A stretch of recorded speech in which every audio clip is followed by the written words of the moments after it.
Otep à tous, bien-aimés frères et sœurs. Qui veut la peau de Félix Tshisekedi? Qui ne veut plus le voir au pouvoir? Eh oui. Qui veut éliminer Félix Tshisekedi? Qui veut déstabiliser Kinshasa?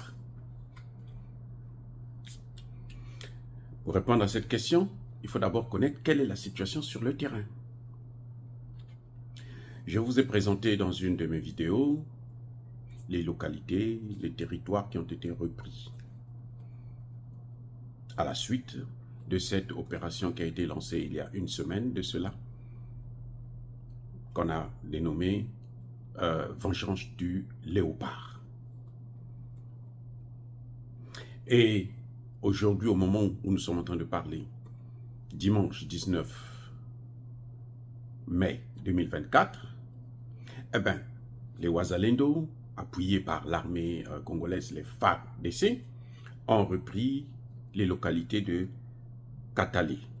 Ils ont repris aussi Kaniro, Louké, Katoboto, Tobo, Chakini et toute la localité de Rwindi est désormais libre. Maintenant, au moment où nous sommes en train de parler, les forces congolaises et leurs supplétifs Wazalendo sont en train d'aller vers Biambwe. La situation est en train de devenir de plus en plus difficile pour Kagame. Si elle est difficile pour Kagame, ça veut dire quoi? Ça veut dire que la situation est difficile pour ceux qui soutiennent Kagame, pour ses maîtres. Question: qui sont les maîtres de Paul Kagame? Vous avez d'abord les États-Unis, vous avez la France, vous avez tous les pays européens qui ont signé les accords. Vous avez vu récemment, là, ils ont signé les accords en grande pompe, là, pour acheter les matières premières qui n'existent pas sur le sol rwandais, qui sont sur le sol congolais. Et donc, puisque l'armée est en train d'avancer, ça veut dire quoi? Ça veut dire que ce deal-là sera borné. Tshisekedi l'a dit à Paris. Écoutez bien, Tshisekedi a dit à Paris. On peut condamner Tshisekedi, on peut le critiquer. Moi, je le critique d'ailleurs, beaucoup même. Mais il y a parfois des choses qu'il fait, qu'il faut apprécier, qu'il faut reconnaître à leur juste valeur. Parce que ce n'est pas n'importe qui le fait. Tshisekedi a dit à Paris que je verrai comment ils vont exécuter cet accord. Ah, je reviens. Félix Tshisekedi a dit à Paris que cet accord n'a pas de sens. Je verrai comment ils vont l'exécuter. Qu'est-ce que ça voulait dire? Je veux fermer la frontière. Je veux chasser les Rwandais. Je veux neutraliser les Congolais qui travaillent avec eux. Aujourd'hui, on en a éliminé un. Kalanga, qui a tenté un coup d'État avec des Américains, bien entendu, des Français et autres. Donc, Tshisekedi l'a dit. Mais c'est ça qui est en train de se passer. L'armée et les Wazalendo sont en train d'avancer. Ils sont en train de reprendre les territoires occupés par les forces rwandaises. Ils sont en train de les reprendre. Je vous ai déjà dit que Kagame, quand vous le voyez voyager là, au Sénégal, en Guinée, au Bénin, un peu partout, c'est parce qu'il est en train de chercher des Noirs francophones qui vont venir remplacer ceux qu'on est en train de massacrer. Aujourd'hui au Rwanda, les familles des militaires sont en train de chercher leurs enfants, leurs parents, leurs maris. On leur dit qu'ils sont en situation de guerre, il n'y a pas de téléphone et autres, mais il va garder ça jusqu'à quand? Aujourd'hui, on a constaté, et je vous ai déjà dit, le phénomène des enfants soldats, où dans l'armée rwandaise, on trouve des enfants de 14 ans, de 15 ans. Ça justifie bien le fait que, eh ben, ils ne sont pas contents. C'est pas tout. Tshisekedi a dit à Paris, il est à Paris, il explique que moi j'irai au prochain sommet Russie-Afrique en juin. C'est le mois prochain. J'irai. Et les Congolais attendent ça avec impatience. Écoutez bien. Si Tshisekedi ne le fait pas, il ne terminera pas son mandat. Ce sera difficile pour lui. Parce que les gens en ont marre. Les gens ne veulent plus continuer à pleurer leur mort. Juste parce qu'un président démocratiquement élu ne veut pas faire ce que le peuple lui demande de faire. Donc quand Tshisekedi dit que je pars en Russie, eh bien, les Américains s'affolent. Puisqu'ils ont choisi le camp de Kagame. Ils ont choisi Kagame. Ils ont donné les moyens, l'argent et tout à Kagame. Kagame, il lui manque maintenant des hommes. Il a du mal à venir recruter, dont les Congolais maintenant, là, Kagame a de plus en plus du mal à recruter les Congolais. Parce que les Congolais ont compris qu'avec le retour de la peine de mort, eh ben, ils peuvent se faire massacrer à n'importe quel moment. Et ils voient ce qui est en train d'arriver. Donc, vous voyez, pour répondre à la question, qui en veut à Tshisekedi? Eh bien, c'est d'abord les États-Unis. C'est la France. Ce sont les pays européens. C'est Paul Kagame. Ce sont tous les pays qui abritent des peuplés par des nilotiques. Le Kenya, l'Ouganda et autres. Vous avez aussi les complices en Afrique centrale. Parce qu'ils ont reçu l'argent des Américains. Ils ont reçu l'argent de la Banque mondiale et du FMI. Ils ont reçu des garanties que si vous aidez à nous aider à déstabiliser le Congo, on va vous financer. Et les gars, ils sont pauvres, ils sont malheureux. Ils ont tout pillé et maintenant ils veulent qu'on remplace l'argent qu'ils ont pillé. Et ça devient compliqué. Ils sont obligés de faire des concessions. Même de trahir leurs propres frères, leurs propres fils. C'est ça le problème. Ils sont tous, j'allais dire baisés. Ils se font tous sauter, c'est fini. Vous êtes parti à la Banque mondiale, vous êtes parti au FMI. Le FMI dit, bon, je vous avais déjà prêté de l'argent, vous avez tout dilapidé, vous n'avez rien fait avec. Maintenant, avant que je vous donne de l'argent, voici ce que je veux que vous puissiez faire pour moi. Vous allez faire quoi? Maintenant, au début, les gens pensaient que non. Ben, Tshisekedi allait accepter tout. Mais Tshisekedi a un peuple. Ce peuple a des revendications.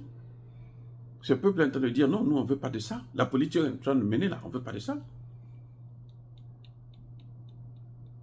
Eh oui. Et du coup, eux, ils ne sont pas contents. Parce que aux Nations Unies, on a demandé à Tshisekedi de désarmer les Wazalendo. Le problème, ce sont les Wazalendo. Parce que l'armée congolaise, on peut la maîtriser. L'armée congolaise, vous avez les Nations Unies qui sont là pour tout le temps pour temporiser. Non, ne faites pas ceci parce qu'il y aura les droits de l'homme, il y aura ceci, il y aura cela. Il y a la SADC, là, la force de la SADC, cette autre force de merde, de dormeurs, qui est là aussi pour essayer de tirer vers le bas. Donc, ceux qui font le gros du travail, ce sont les Wazalendo. Et Tshisekedi refuse de les désarmer. Maintenant, s'il va prendre les Russes, et probablement qu'il a déjà l'information des Russes. Il travaille déjà avec les Russes dans le domaine de renseignement. Donc, ceux qui ont intérêt à ce que Tshisekedi ne puisse déguerpir, ce que vous avez vu là, c'est un avertissement. Ils ont voulu faire exactement ce qu'ils ont fait à Mobutu. Mobutu était leur serviteur. À un moment donné, Mobutu devenait un peu trop récalcitrant. Ils ont pris les mêmes, le Rwanda, Kagame, le même qui est là. On l'a pris, on l'a amené. Et il est allé prendre Kabila, le père, il l'a mis dans sa valise, il est venu avec lui, et jusqu'à ce qu'il arrive à Kinshasa, il ouvre la valise, il sort maintenant, gère pour nous, représente-nous, comme ambassadeur du Rwanda au Congo. C'est ça ce que Kabila était, Laurent Désiré Kabila. Les Congolais ont acclamé parce qu'ils disaient un libérateur. C'était pas un libérateur, c'est lui qui a mené ça. Quand il s'est rendu compte que, mais il s'est fait avoir, ça devenait difficile. C'est le cas de Tshisekedi. C'est pour ça que vous avez vu que Tshisekedi est passé partout pour négocier. Tout, il tourne là, il négocie, tout, il négocie. Mais ça ne marche pas. Les Occidentaux, là, ils tiennent à balkaniser le Congo. On a entendu, on a appris que Tshisekedi, aujourd'hui là même, a décidé qu'il acceptait le principe de rencontrer Paul Kagame. On ne connaît pas les conditions qu'il a posées. Mais ça ne plaît pas aux Congolais. Non, ça ne plaît pas aux Congolais. Et surtout pas pour négocier sur les terres, pour négocier pour le retrait des M23. Et maintenant qu'ils sont en train de les mater là, il n'a même plus besoin de négocier. Et on peut les garder puisqu'on va les neutraliser. C'est pas un problème. S'il part en Russie là, s'il signe des accords avec la Russie là, il y avait des accords qui étaient déjà prévus. L'entourage de Tshisekedi, les conseillers de Tshisekedi ont bloqué le marché pour l'achat des armes avec la Russie. Voilà encore ce qui se passe. Parce que Tshisekedi est entouré de bandits, de voyous. Eh oui, les gars. Donc c'est simple pour répondre à la question qui on veut à Félix Tshisekedi. Ce ne sont pas les Congolais. Les Congolais, certains qui travaillent pour le Rwanda sont manipulés. Mais ils vont terminer mal. Et Paul Kagame doit savoir qu'un empire là finit toujours par disparaître. Tout empire. Paul Kagame a régné pendant 30 ans dans la sous-région. Il va vers sa fin. Parce que tout empire doit finir par s'arrêter. Dieu n'a pas de concurrent. Même pas les États-Unis. Ils ont des difficultés actuellement en Israël, au Moyen-Orient. Ils ont des difficultés. Ils sont actuellement malmenés. Je dis bien malmenés par la Chine. Malmenés par la Russie. Le premier ou la première dans le domaine économique, la seconde dans le domaine militaire. Toutes les tergiversations de Macron là, ne vont rien changer. Ça ne va pas arrêter ce phénomène, cette hémorragie. Les Américains sont allés supplier la Chine de diminuer un peu la production des voitures électriques. La Chine dit non, pas question. La Chine est arrivée au point des voitures sans pilote. Il n'y a pas de chauffeur. Tu rentres dans la voiture et puis bon, tu démarres, tu donnes la destination et la voiture te conduit. C'est là où 40% des voitures qui sont vendues en Chine sont des voitures maintenant de ce genre-là, sans chauffeur. Donc les choses sont en train de changer, les choses sont en train de bouger. Voyez-vous? Et ça, c'est autre chose. C'est ce que Kagame doit mettre dans sa cabosse. Parce que le temps arrivera où il va être terminé. Et ce temps est proche, est très proche. Et tous les complices de Kagame, tous ses amis dans la sous-région, en Afrique centrale et dans le Grand Lac, ils vont terminer de la même manière que lui. Ils vont aussi mal terminer. Parce que, mais attends, il y a une fin à tout. Il y a un commencement, là. Il y a aussi la fin. Il n'y a pas un Dieu sur cette terre. Tous ces hommes que nous voyons là, qui ont le pouvoir, qui détruisent, qui tuent, mais ils sont mortels. Voilà les amis. Donc, la situation à l'est de la RDC est en train de tourner en la faveur